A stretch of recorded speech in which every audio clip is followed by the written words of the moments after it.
Coleção Especiais Patrimônio Cultura e Arte. Apoio: Secretaria Municipal da Cultura de Fortaleza. Olá, seja bem-vindo ao especial Patrimônio, Cultura e Arte, a revista eletrônica que une o passado e o presente com matérias exclusivas sobre um grande tesouro, a nossa cultura. Em meio a tantas riquezas, vamos falar sobre a dança. Essa arte que movimenta o corpo e que, ao lado do teatro e da música, forma uma das mais poderosas linguagens. Também pode modificar vidas. No episódio de hoje, vamos entender essa possibilidade na prática, através das histórias de artistas e iniciativas que fazem a coreografia de um mundo melhor. Especial Patrimônio, Cultura e Arte começa agora.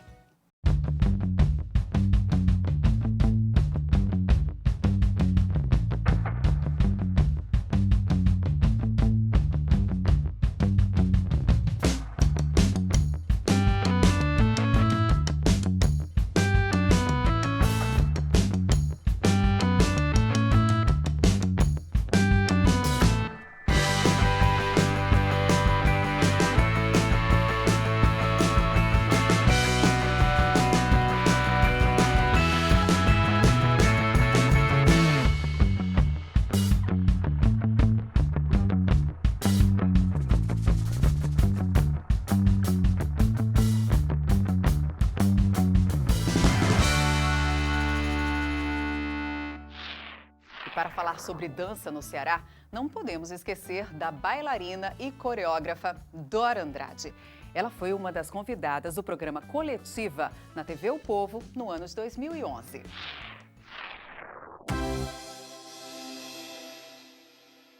Fazendo uma avaliação, né, desses 20 anos de trabalho, o que você destacaria mais, essa maior conquista, vamos dizer assim, nesses 20 anos? Olha, eu estou muito encantada, né? Eu tô em plena temporada, terminei uma temporada agora. Eu deveria estar muito encantada, né? Do espetáculo Sagrado, deveria estar muito encantada com o resultado do espetáculo e tudo mais. Mas o que de fato me encantou agora é que a gente, em plena temporada, né, assim, tivemos a notícia de 3 educandas nossas, né, 2 que estão compondo o espetáculo, que entraram na Universidade Federal. Uma, inclusive, para o curso de dança. Né? Então, quer dizer, isso me encanta pra caramba. Me encanta por conta, sobretudo, da quebra de paradigma. Essa ideia de colocar as crianças da IDISCA, os jovens da IDISCA, da universidade, fazer com que eles percebessem essa possibilidade, é uma coisa que eu trabalhei muito. Quer dizer, o primeiro cursinho que eu coloquei dentro da IDISCA, isso não tem, talvez, 8 anos, não é? Foi, aliás, uma das minhas estratégias mais furadas, não funcionou muito bem. Não é? Porque acontecia de eu estar passando pela porta do cursinho, que eu peguei uma garagem da IDISCA, fiz uma sala de aula improvisada, eu não tinha um espaço para esse tipo de atividade. E uma vez eu passando por lá, as meninas saíam aos prantos, porque na hora que elas começam a confrontar, não é? Os conteúdos que elas deveriam ter apreendido para prestar exame vestibular, sobretudo para a universidade pública, do buraco há um espaço aí muito complicado e que às vezes imobiliza, que às vezes choca, que às vezes faz chorar muito, não é?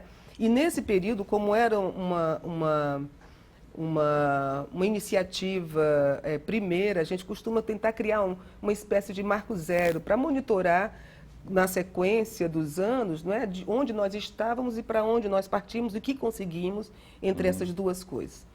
E nesse período nós aplicamos uma pesquisa com os familiares, quer dizer, pais, mães, irmãos das crianças daquela época. E se você olhasse, né, a árvore genealógica das meninas, ninguém nunca tinha posto os pés na universidade. Hoje nós temos 58 educandos dentro da universidade. Você falou em pesquisa, que citou agora, acabou de citar alguns números. Diga-se para a gente dimensionar, em 20 anos de EDISCA, quantas meninas já passaram por lá?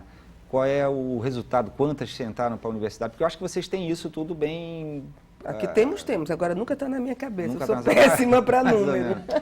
Mais ou menos. Quantas passaram por lá? Vamos lá. Não, mas em torno de umas 1.600 crianças. 1.600 crianças. O que, na verdade, é muito pouco. Ocorre que a evasão na IDISCA é muito pequena. A nossa média de permanência hoje são 6 anos. Você repare que é um período maior do que um período que você passa numa universidade.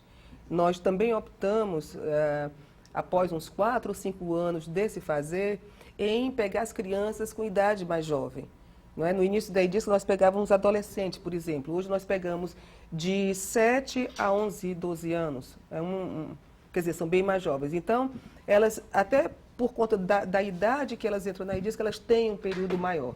E para a gente era muito importante, porque eu particularmente não acredito que nenhum processo educativo consequente, e sobretudo se você pensa que também é um processo de transformação, de empoderamento, se dá overnight. Na verdade, são processos mais largos. A coisa da falta, da ausência de várias questões, como as lacunas que a gente encontra, por exemplo, dentro da apreensão dos conteúdos formais na escola, as questões da própria comunidade, faz com que, e os programas que tem, não é, de inserção no mundo produtivo, curso de língua, etc. e tal, faz com que a nossa estratégia se realize mais plenamente diante de um espaço de tempo que a gente tenha com esse educando. Nesses 20 anos eu já cometi alguns erros, não é? Fiz coisas que se eu tivesse mais maturidade, se eu tivesse mais compreensão do que eu estava mexendo, eu teria feito diferente. Mas eu não tenho nenhum arrependimento. Para mim valeu cada dia, né? Para mim foi extraordinário a experiência humana que eu tive. Eu me sinto... A IDISC para mim é como se fosse um grande presente, talvez imerecido. Tem uma coisa que é importante aproveitar esse espaço para dizer. Eu tenho uma gratidão muito grande à sociedade local, né? Há muitos anos, desde o Janguruçu, que olha, tem tempo pra caramba, que os espetáculos da IDISC conseguem feitos inimagináveis. Eu dancei muito antes e depois da IDISC. Eu sei, por exemplo, qual é o tamanho da tarefa, tá entendendo, de lotar, por exemplo, um José de Alencar. Não é moleza. E nós temos, graças a Deus, muito público. Graças a Deus, e é muito trabalho. Eu não posso... Modéstia tem limite, né? Você ver o teatro lotado com as pessoas da cidade, de todas as camadas sociais, isso para a gente se constitui quase que uma declaração de amor. Acho que a imprensa também é muito generosa com a gente. Não tem momento não só de espetáculo, a diz que vira e mexe, por exemplo, faz campanhas como o Movimento Salva Vida em momentos de cataclismas para ajudar comunidades e organizações que estão perecendo, e a gente sempre teve uma abertura super fantástica, assim, bacana mesmo, generosa, não é? Então eu queria aproveitar para agradecer, né, a todas as pessoas que percebem a grandeza do que é essa experiência da IDISC, que não se poupa no sentido de abrir espaços e de gerar oportunidades para que isso seja divulgado, seja compreendido. E eu acho que, sinceramente, eu só tenho muito que agradecer. A dança foi uma das linguagens com forte participação durante a 3ª edição do Festival Vida e Arte. Lá fizemos uma matéria que mostra o resultado que instituições como a da IDISC, de Dora Andrade, e outras tantas conseguem no palco e também fora dele, na vida das pessoas. Confira! Misturar arte e responsabilidade social é uma receita que sempre deu muito certo no Brasil. E especificamente aqui no Ceará, a dança desempenha um papel fundamental em várias comunidades carentes.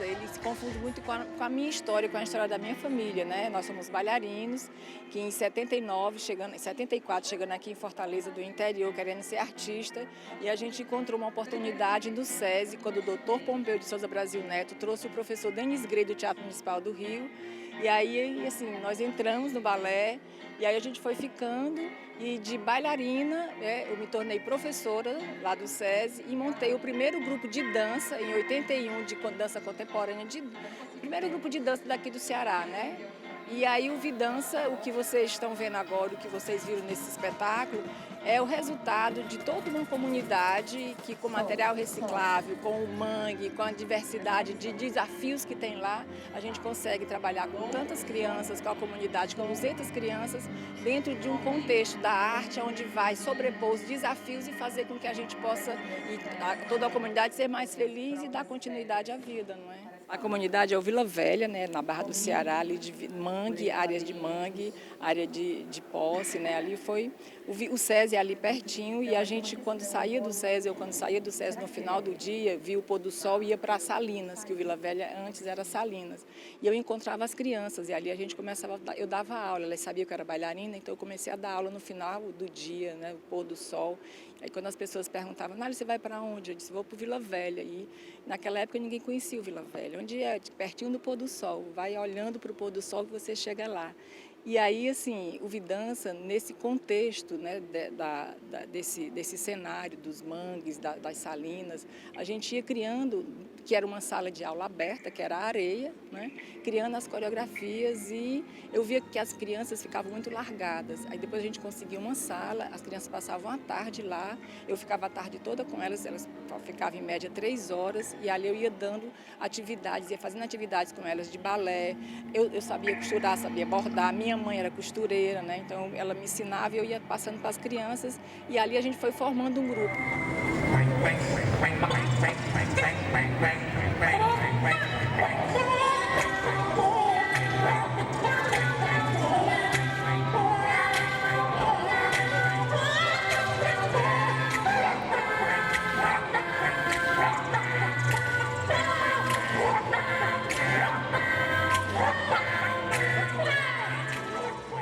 Há 10 garotos, na década de 90, eles se reuniam na praça para dançar forró, um carro de som, botavam um som na praça e ficavam fazendo competições de forró com os garotos que iam de Fortaleza.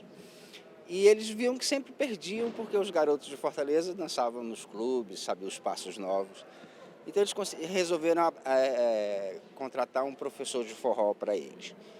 Tinha uma ajuda da prefeitura e a prefeitura tirou essa ajuda num determinado momento e eles ficaram em busca de alguém que ajudasse. Souberam que eu era bailarino, que eu era ligado à dança, eu passava finais de semana em Paracuru, me procuraram e eu disse, tá, tudo bem, eu pago.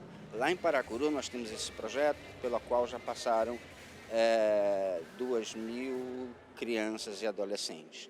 Isso representa 5% da população da cidade. E todas essas crianças e adolescentes, nós temos índices baixíssimos de gravidez na adolescência, nós temos índice 0 de envolvimento com drogas. Então a arte ela serve para isso, ela não é apenas para se virar artista, mas ela serve para formar cidadãos. Hoje o Vidança tem 37 anos, mas as crianças é uma escola de arte, onde elas passam 3 horas e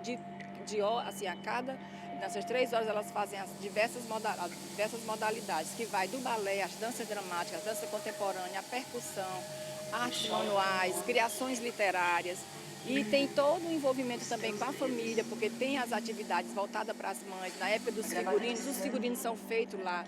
Nas artes manuais, a gente monta o que vai sendo produzido na sala de aula, vai sendo transformado, isso em figurino nos cenários, né? Eu me interessei por dança quando eu comecei a dançar quadrilha. Aí, em seguida, eu entrei num grupo de danças folclóricas e depois eu comecei a praticar aulas de balé contemporâneo e algumas outras danças. Isso no interior do estado, porque eu não sou natural de Fortaleza. E aí depois eu vim fazer a faculdade de dança aqui na UFC. E aí uma amiga minha, quer dizer, eu conheci lá a Jamila, a gente se tornou amigos, que ela era bailarina da Idisca, me convidou para visitar a escola e lá eu pedi para fazer aula. Comecei, já fui direto para o corpo de baile e aí continuei, estou aqui já há 5 anos. Eu entrei na Idisca em 2003, né, com 7 anos de idade. Na verdade, quem iria entrar seria minha irmã e minha mãe viu alguns meninos entrando para fazer o teste, e de repente eu fui e acabou que minha irmã não passou e eu passei.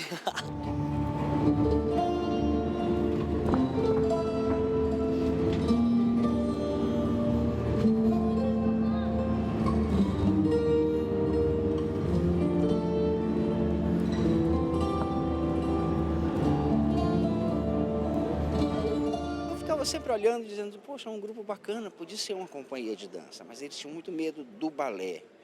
O balé, para eles, afastava de mim, assim, eu era uma figura ligada ao balé.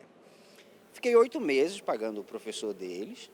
Um dia eles foram resolvendo fazer outra atividade, fizeram jazz, fizeram danças de rua e quebraram a resistência, assim, quebraram os preconceitos deles, dos amigos, da família.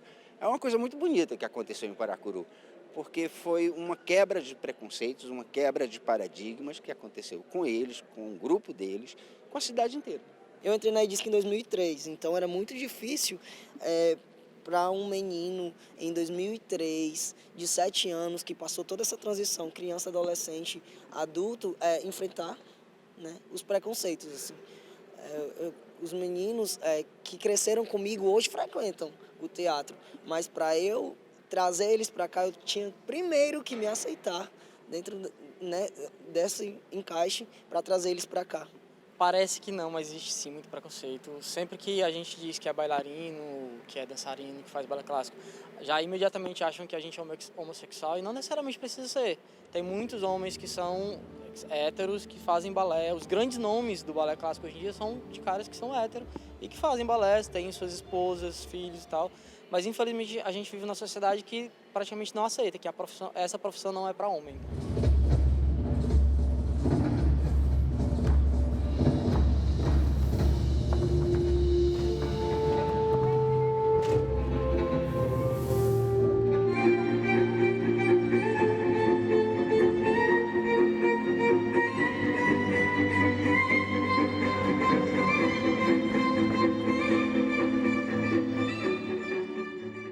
No Festival Vida e Arte, o resultado final do trabalho dessas companhias de dança pode ser apreciado pelo público.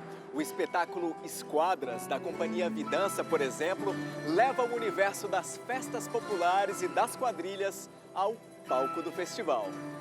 O Esquadras é uma releitura das quadrilhas. Nós trabalhamos com as danças dramáticas, né, com a cultura popular. E aí o nosso olhar enquanto a criadora, enquanto coreógrafa, dentro de um contexto que já é dança, que é a quadrilha. Como a gente dança a quadrilha, tem a quadrilha infantil, tem a quadrilha adulta, e a gente faz pesquisas, estudos e está no dia a dia. A minha infância foi dançar quadrilha, a minha adolescência também. Então isso está no meu imaginário, como o maracatu, reizado, boi, enfim. E aí a gente pega nesse contexto, né, o maracatu, as quadrilhas, o boi, enfim, essas danças dramáticas e faz essa releitura. Nós pensamos que temos que também formar nossos coreógrafos. E esse trabalho que a gente apresentou hoje é o primeiro trabalho coreográfico deles, feito totalmente por eles, concebido por eles, desde do movimento, da escolha do som, ao figurino, à luz, tudo foi concebido por eles. Porque em Paracuru nós não temos nada, nós temos que pagar para fazer, né? Então resolvemos que a gente tem que aprender. Então eles hoje fazem a luz, fazem o som, fazem o figurino, fazem a direção de cena e agora também o espetáculo. O Religare ele foi concebido em 2015, a coreografia é da Dora Andrade e do Gilano Andrade. A história, basicamente, não tem uma história especificamente, mas a gente tentou buscar a espiritualidade do ser humano. A Dora ficou super assustada com coisas que estavam acontecendo no ano de 2015, estava tendo muita violência, muitas guerras e tal. Aí a gente quis fazer alguma coisa que tocasse as pessoas para que elas voltassem para suas espiritualidades. Não religião em específico, mas essa sensação, esse sentimento de conexão do humano com o divino.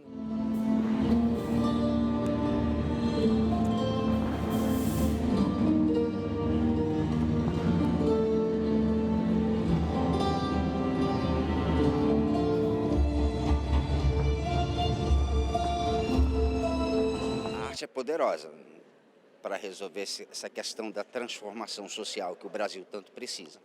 A minha vida, a vida dos meus irmãos foi mudada. A gente morava assim ali na Leste-Oeste, que hoje é Leste-Oeste, mas era o Pirambuíque, né, que ainda é.